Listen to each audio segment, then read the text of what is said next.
Kisah Nabi Muhammad bagian 75, Merindukan Mekah. Dapatkah kita bayangkan perasaan kaum muhajirin yang terusir paksa dari Mekah, tanah kelahiran mereka sendiri? Rasa rindu akan Mekah semakin lama semakin besar.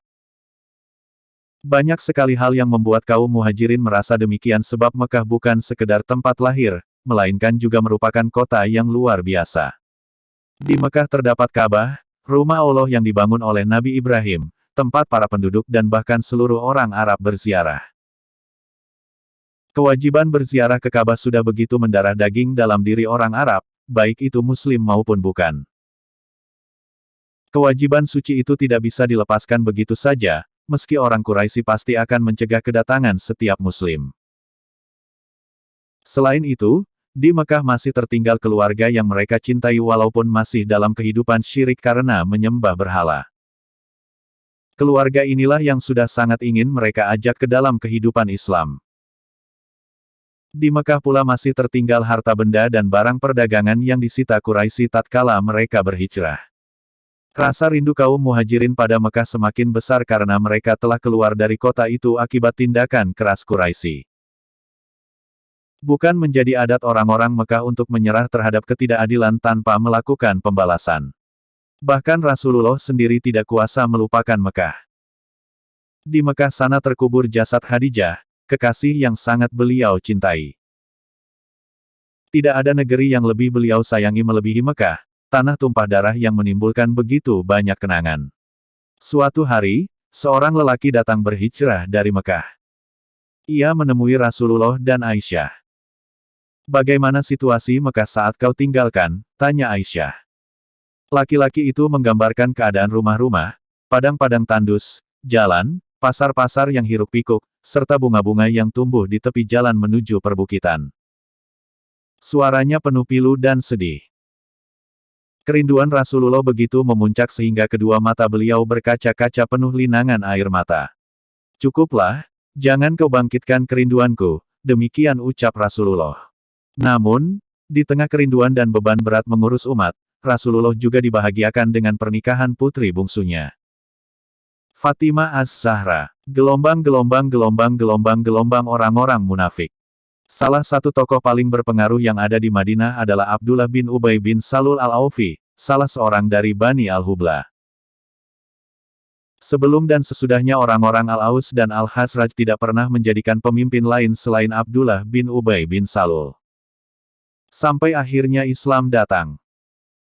Selain itu di Al-Aus terdapat tokoh berpengaruh lainnya yang ditaati dan dihormati kaumnya yaitu Abu Amir Abdu'an bin Saifi bin An-Nu'man. Beliau adalah orang tua dari sahabat Rasulullah yang bernama Hanzalar Al-Ghasil. Abu Amir bin Saifi biasa dipanggil sebagai pendeta oleh kaumnya. Adapun Abdullah bin Ubay bin Salul kaumnya telah mempersiapkan mutiara sebagai mahkota untuk disematkan padanya dan menjadikan dia raja mereka. Maka ketika kaumnya berpaling kepada Islam, dia menaruh dendam permusuhan kepada Rasulullah dan menuduh Rasul telah mengambil mahkota kepemimpinannya. Tatkala kaumnya masuk Islam, Abdullah bin Ubay bin Salul ikut masuk Islam namun tetap menyimpan kemunafikan dan dendam kesumat. Sementara Abu Amir bin Saifi memilih tetap pada kekafirannya, ia pergi bersama belasan kaumnya ke Mekah dengan meninggalkan Islam dan Rasulullah. Rasul bersabda, "Janganlah kalian memanggil dia rahib pendeta tetapi panggillah dia fasik." Sebelum berangkat ke Mekah Abu Amir menemui Rasulullah dan bertanya, "Agama apa yang engkau bawa?" Rasulullah bersabda, "Aku datang dengan agama yang lurus, Hanifiyah. Agama Ibrahim." Abu Amir berkata, "Aku juga menganut agama Ibrahim." Rasulullah bersabda, "Engkau tidak menganut agama Ibrahim." Abu Amir menjawab, "Betul, aku menganut agama Ibrahim." "Wahai Muhammad, engkau telah memasukkan hal-hal baru ke dalam agama yang lurus, Hanifiyah, yang bukan merupakan bagian darinya." Rasulullah bersabda, "Aku tidak pernah melakukan itu semua. Aku datang dengan agama Ibrahim dalam keadaan putih suci." Abu Amir berkata, "Seorang pendusta akan Allah matikan dalam keadaan terusir, terasing, dan sendirian." Rasulullah bersabda, "Benar, barang siapa berdusta, Allah akan lakukan itu." Demikianlah yang dilakukan musuh Allah, Abu Amir. Ia beranjak ke Mekah. Gelombang Abdullah bin Ubay. Abdullah bin Ubay bin Salul tetap terhormat pada pandangan kaumnya. Hanya saja dia selalu ragu-ragu hingga ia dikalahkan Islam. Dan dia masuk Islam secara terpaksa. Suatu hari, Rasulullah pergi menunggang keledai bersama Usamah bin Zaid bin Haritsah. Di atas keledainya ada kain pelana yang di atasnya terdapat selimut asal fadak yang diikat dengan serat palem.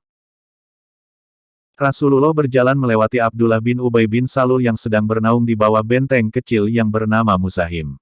Abdullah bin Ubay bin Salul sedang bersama beberapa orang dari kaumnya. Tatkala Rasulullah melihat Abdullah bin Ubay bin Salul, beliau merasa malu melewatinya dengan mengendarai keledai, maka Rasulullah turun dari keledainya, dan mengucapkan salam lalu duduk sejenak.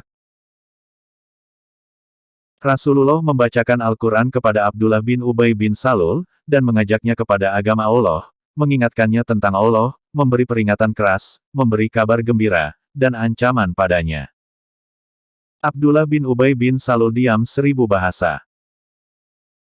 Setelah Rasulullah selesai berbicara, Abdullah bin Ubay bin Salul berkata, "Wahai Muhammad, sesungguhnya tidak ada orang yang lebih baik perkataannya dari perkataanmu. Apabila yang engkau katakan itu benar, duduk sajalah di rumahmu. Siapapun yang datang menemuimu, bicaralah engkau kepadanya. Sedangkan orang yang tidak datang menemuimu, tidak usahlah engkau bersusah payah datang kepadanya dan mengatakan sesuatu yang orang itu tidak menyukainya." Abdullah bin Rawahah yang sedang berada bersama beberapa dari kaum muslimin berkata, "Benar sekali. Biarkan kami yang mengajaknya ke majelis-majelis, kampung dan rumah-rumah kami. Demi Allah, inilah suatu hal yang kami sukai, sesuatu yang dengannya Allah jadikan kami mulia. Dan dia memberi petunjuk bagi kami padanya." Ketika Abdullah bin Ubay bin Salul mendengar kaumnya menentang pendapatnya, ia bersyair, garis bawah, kala tuanmu menjadi musuhmu, garis bawah. Garis bawah kau akan senantiasa hina dan lawanmu akan menjatuhkanmu, garis bawah. Garis bawah biasakah burung elang harus terbang tanpa sayapnya, garis bawah. Garis bawah jika suatu hari bulunya dicabut, ia akan jatuh, garis bawah. Rasulullah beranjak dari tempat tersebut lalu pergi ke rumah Sa'ad bin Ubadah. Ucapan Abdullah bin Ubay bin Salul masih terbersit di wajah Rasulullah. Sa'ad bin Ubadah berkata, "Wahai Rasulullah, aku melihat sesuatu terbersit di wajahmu. Apakah engkau baru mendengar hal yang tidak engkau sukai?" Rasulullah bersabda, "Betul sekali." Sa'ad bin Ubadah berkata, "Wahai Rasulullah, bersikap lemah lembutlah kepada Abdullah bin Ubay bin Salul. Demi Allah, ketika engkau datang kepada kami telah mempersiapkan mahkota yang akan kami berikan padanya sebagai pemimpin. Ia beranggapan engkau telah merampas mahkota kepemimpinan itu darinya." Bersambung bagian 76.